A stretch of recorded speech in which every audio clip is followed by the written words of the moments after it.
Ekranda biz eqaimə portalı ilə işləmək üçün xüsusi hazırlanmış proqramı görürük. Gəlin onların necə işlədiyinə nəzər salaq. Əvvəlcə çıxış fakturalarının portala göndərilməsi prosesini nəzərdən keçirək.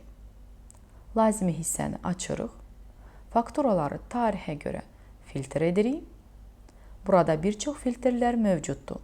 Lakin bizə yalnız tarix filtrdən istifadə etmək kifayətdir və proqramı işə salırıq. Ekranda göndərilməsi tələb olunan bütün fakturalarımızı görürük. Biz istədiyimiz qədər faktura göndərə bilərik. Sistem fakturalarımızı 200 ədəd qruplaşdıraraq və ardıcıl olaraq portala göndərəcəyik. Məsələn, 200 sənəd seçib onları portala göndərək. Bu an ASAP proqramı sistemə qoşulub bütün sənədləri ora göndərəcək. Göndərmə prosesi bitdikdən sonra sənədlərimizin yaşıl rəngdə qeyd olunduğu və onların artıq portala göndərildiyini bildirən mesajı görürük. Beləliklə, görə bilərik ki, 200 sənəd uğurla portala yüklənib və hər birisinə eqaimə nömrəsi təyin olunub. İndi isə gəlin hesabatı nəzərdən keçirdək. Göndərdiyimiz sənədlərin tarixinə görə filtr edib onları hesabatda görə bilərik. Məsələn, 10-cu tarixdə 200 sənəd göndərilmişdi, lakin hələ də 1125 sənədin göndərilməsi lazımdır. İndi portaldan daxil olan fakturaların yüklənməsi prosesinə keçirik. Lazımi hissəni açırıq. Seçim ekranı filtr edirik və proqramı işə salırıq.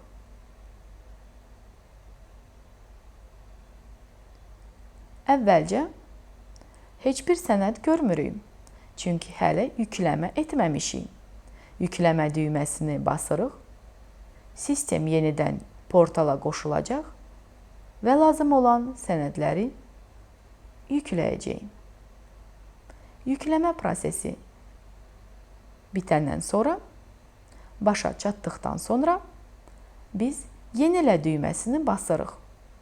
Bundan sonra bütün sənədlərimizi görə biləcəyik. Bütün fakturalar bizim şirkətimiz üçün portala daxil olub və biz bütün fakturaların ASAP sənədləri ilə uyğun olduğunu görürük. Bütün sənədlərimizi seçirik və tamamlamaq düyməsini basırıq. Bundan sonra vəziyyət yaşıl rəngdə yenilənir. Aparılan əməliyyatlar görmək üçün gəlin sənədə baxaq. Aparılan əməliyyatda balansın 241.01 hesabında olduğunu görürük.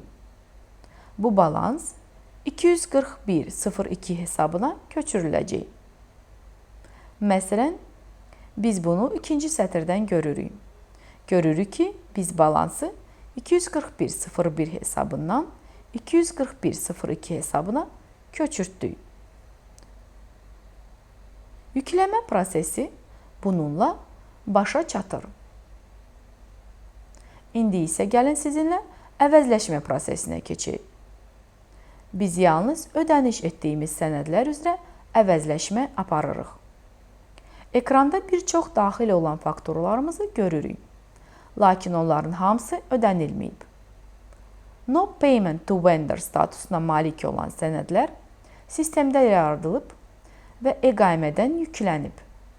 Lakin onlara görə ödəniş hələ edilməyib. Buna görə də onları hələ əvəzləşməyə daxil etmək olmaz. Bu cür mesajı olmayan sənədləri isə əvəzləşməyə daxil etmək olar. Biz bütün lazımi sənədləri seçməliyik, lakin nümunə üçün bütün sənədləri də seçə bilərik və sistem yalnız müvafiq fakturalar üzrə əməliyyatları avtomatik həyata keçirəcək. keçirtmək düyməsini basırıq.